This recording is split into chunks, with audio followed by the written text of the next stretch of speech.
Welcome back to guys English to story and स्वागत करता हूं एक नए स्टोरी के साथ। गाइस स्टोरी काफ़ी इंटरेस्टिंग है तो वीडियो में अंत तक बने रहिए एंड वीडियो को फुल वॉच कीजिए। साथ ही आप वीडियो को समझने का प्रयास कीजिए। यदि आपको वीडियो एक बार में समझ में नहीं आती है तो आप 2 बार देखें, 3 बार देखें। ऐसे करते करते आपको वीडियो अच्छी से समझ में आने लगेगी एंड आपकी जो इंग्लिश के प्रति जो भावना है वो भी चेंज होगी। और धीरे धीरे करके यदि आप रेगुलरिटी अपनी बनाए रखते हैं तो उसमें जो आपकी अंडरस्टैंडिंग है इंग्लिश के प्रति वो धीरे धीरे इम्प्रूव होना शुरू हो जाएगी। तो आइए वीडियो को स्टार्ट करते हैं बिना किसी देरी के एंड वीडियो को फुल वॉच कीजिएगा। तो आइए शुरू करते हैं। द फेक लायन, नकली शेर। The Emperor of Faras and Emperor Akbar were very good friends।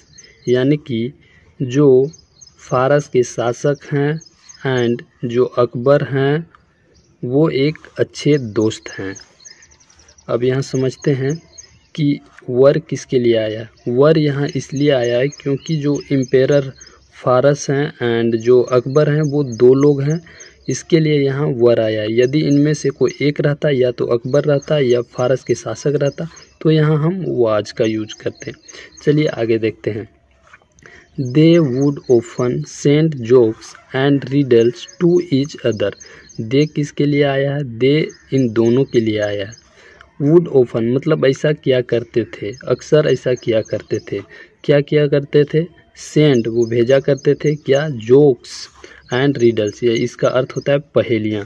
To each other एक दूसरे को, अर्थात वे एक दूसरे को जोक्स और पहेलियाँ भेजा करते थे। इट हेल्प, अब यहाँ इट हेल्प का अर्थ क्या हो? ये जो पहेलियाँ भेजना और जोक्स भेजना इसके लिए यहाँ इट आया।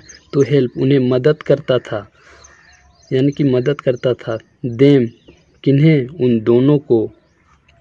To maintain a good friendship as they enjoy receiving parcel from each other. यानी कि जो ये प्रक्रिया है उन्हें मदद किया, यानी कि ये दोनों को मदद किया उन्हें टू मेंटेन करने के लिए, यानी कि बनाए रखने के लिए एक अच्छी दोस्ती, क्योंकि वे इंजॉय करते थे receiving parcel from each other, यानी कि वो एक दूसरे से पार्सल जो प्राप्त करते थे उन्हें पार्सल को प्राप्त करने में मज़ा आता था, या वो एक दूसरे के पार्सल को प्राप्त करके एंजॉय किया करते थे। आइए आगे देखते हैं अब आगे क्या होता है। One day Akbar receive a large cage from the emperor of Faras with a fake lion inside and a letter. अब देखिए अकबर अब अगला दिन एक अलग ही चीज़ रिसीव करते हैं। वन डे एक दिन जो अकबर हैं वो प्राप्त करते हैं a large cage. Large cage का अर्थ होता है एक बहुत बड़ा पिंजड़ा। कहाँ से प्राप्त करते हैं? तो फ्रॉम द एम्पेरर ऑफ फारस, यानी कि फारस के शासक के द्वारा एक बहुत बड़े पिंजड़े को भेजा जाता है। तो अब देखते हैं पिंजड़े में क्या होता है। विथ अ फेक लायन, यानी कि एक नकली शेर होता है। इनसाइड अंदर में एंड एक लेटर, यानी कि एक नकली शेर होता है उस पिंजड़े में एंड एक शेर होता है, एक पत्र होता है पिंजड़े में। अब देखिए आगे क्या होता है। द लेटर सेड, और जो पत्र उस पिंजड़े के अंदर था उसमें यह कहा गया था कि if there be a wise man in your court तो he should take out the lion without opening the cage. अब उसमें पत्र में यह कहा गया था कि किससे कहा गया था? अकबर से कहा गया था कि अगर आपके साम्राज्य में कोई बुद्धिमान व्यक्ति हो तो he should take out the lion without opening the cage. तो जो पिंजड़े के अंदर शेर है उसे उस पिंजड़े को खोले बिना उस शेर को बाहर लाना है। अब देखिए उनका शर्त भी अजीब है, यानी कि he should take out the lion without opening the cage. तो उस व्यक्ति को, जो बुद्धिमान व्यक्ति है, उसे पिंजड़े को खोले बिना उस शेर को बाहर लाना चाहिए। अब आगे देखते हैं क्या होता है। अब आगे देखते हैं कि क्या होता है। If the cage could not be emptied the Mughal territories would come under the sovereignty of the emperor of फारस।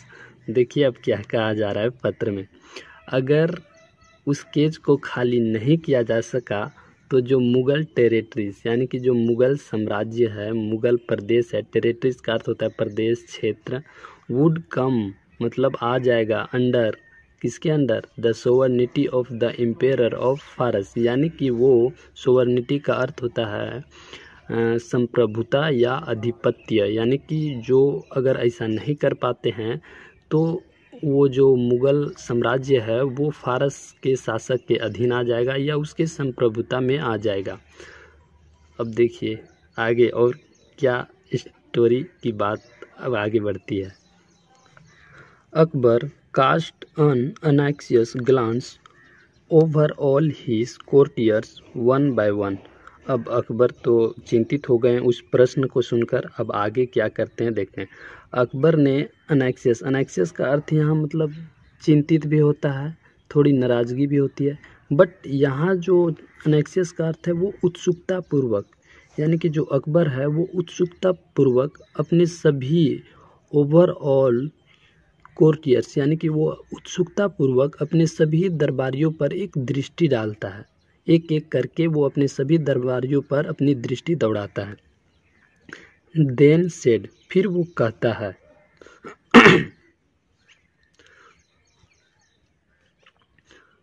आई know all of you are learn, मैं जानता हूँ कि आप सभी विद्वान हैं, इंटेलिजेंट हैं यानी कि बुद्धिमान हैं, एंड एक्सपर्ट यानी कि विशेषज्ञ हैं, इन योर फील्ड अपने अपने क्षेत्र में, can anyone take out the lion without opening the cage, क्या कोई भी बाहर ला सकता है द लायन यानी शेर को बिना पिंजड़े को खोले। अब महाराज भी जो अकबर हैं वो अपने दरबारियों के सामने ये प्रश्न रख देता है, कैन एनीवन डू इट, क्या कोई यह कर सकता है, यदि कर सकता है तो हाँ बोलो। चलिए आगे देखते हैं।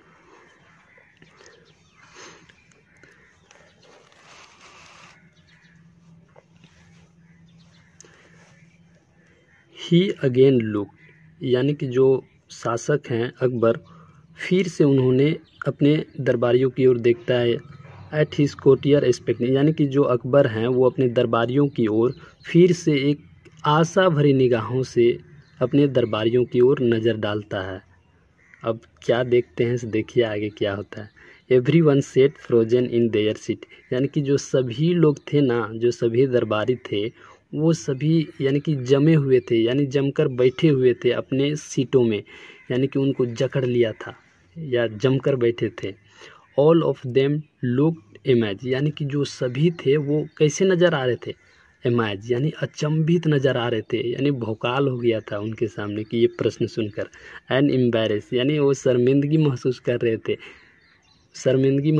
थे, एज इफ चूँकि it was by not their understanding यानी कि अब इस प्रश्न को सुनकर उनके सभी दरबारियों की जो पसीने छूटने लगे कि ये हो कैसे सकता है, ये असंभव चीज़ है। अब वो इस प्रश्न का जवाब उन्हें समझ में नहीं आ रहा था तो वो अपना सर झुकाकर नीचे देख रहे थे एंड शर्मिंदगी महसूस कर रहे थे।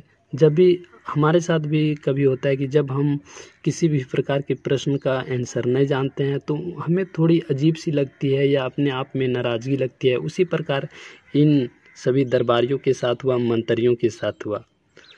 तो आइए आगे भी देखते हैं। आप ये देख सकते हैं कि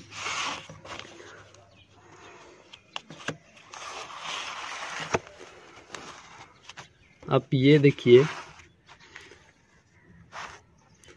यहाँ शेर लायन पिंजड़े के अंदर है, अकबर जी इन्हें ये अकबर हैं और ये शायद अकबर जी हैं एंड ये बिरबल है। एंड अब स्टोरी आगे पढ़ने के बाद ही पता चलेगा कि क्या हो रहा है इसमें। तो चलिए आगे स्टोरी पढ़ते हैं और देखते हैं कि आखिर होता क्या है। They were looking at each other यानी कि दे उन सभी दरबारियों के लिए आया है। वर भी ये हेल्पिंग वर्ब है, इन सबों के लिए प्लूरल है तो इसलिए वर आया है। लुकिंग एट ईच अदर, यानी कि अब उन सबको प्रश्न समझ में नहीं आ रहा है तो वो एक दूसरे को देखने लगे। हमारे साथ भी यही होता है कि जब हमें कुछ समझ में नहीं आता है तो हम एक दूसरे को देखने लगते हैं और बोलते हैं यार हमें भी बताओ, हमें भी बताओ। अगर समझ में आ रहा होगा, दे डिसअपॉइंटेड, वे सारे लोग जो थे उन्होंने डिसअपॉइंटेड यानी नाराज़ किए। किन्हें? द एम्पेरर यानी शासक अकबर को उन लोगों ने नाराज़ कर दिया। अब आगे देखते हैं कि क्या होता है।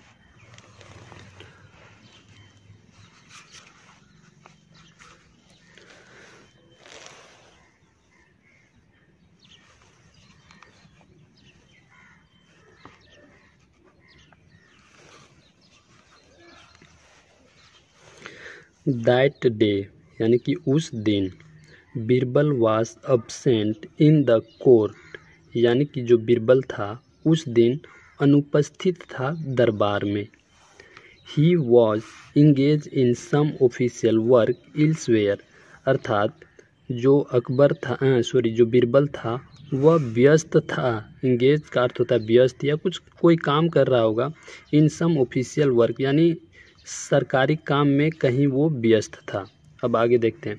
Akbar wish Birbal had been there in the court at that moment, यानी कि अकबर जो हैं उन्होंने अपनी इच्छा जाहिर की कि Birbal had been there in the court at the moment, यानी कि बीरबल को यहाँ होना चाहिए था, इस पल में, इस क्षण में यहाँ होना चाहिए था। अब आगे देखते हैं। ऐसा उन्होंने अपनी इच्छा जाहिर की। ही ऑर्डर, उन्होंने आज्ञा दी। हिज मैसेंजर, अपने दूतों को, अपने जो दरबारी थे, टू लुक फॉर बीरबल, यानी बीरबल की खोज पड़ताल करने के लिए कि वो कहाँ है, वो उन्हें खोज कर लाया जाए। इसके लिए उन्होंने अपने दरबारियों को, अपने दूतों को उन्होंने आज्ञा दी। अब आगे देखते हैं।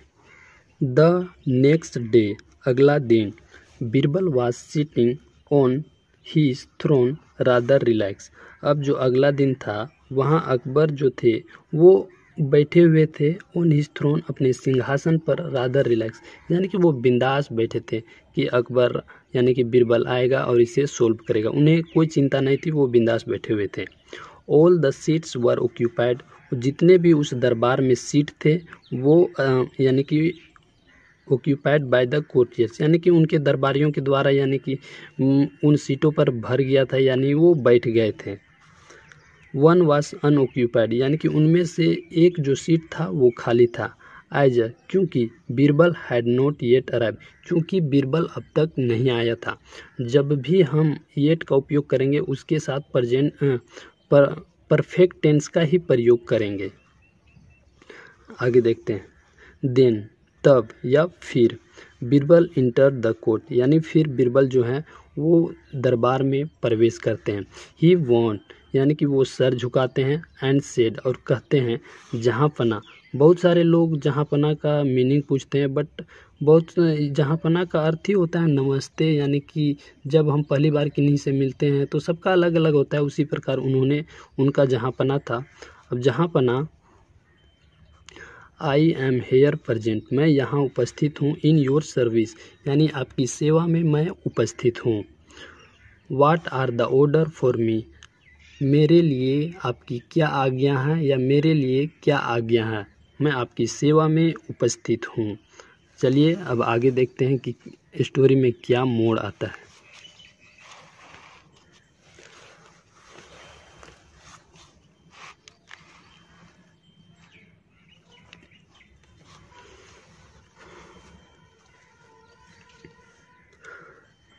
अकबर थे, ब्रीफली टोल्ड हिम किन के लिए आया, हिम ये बीरबल के लिए आया।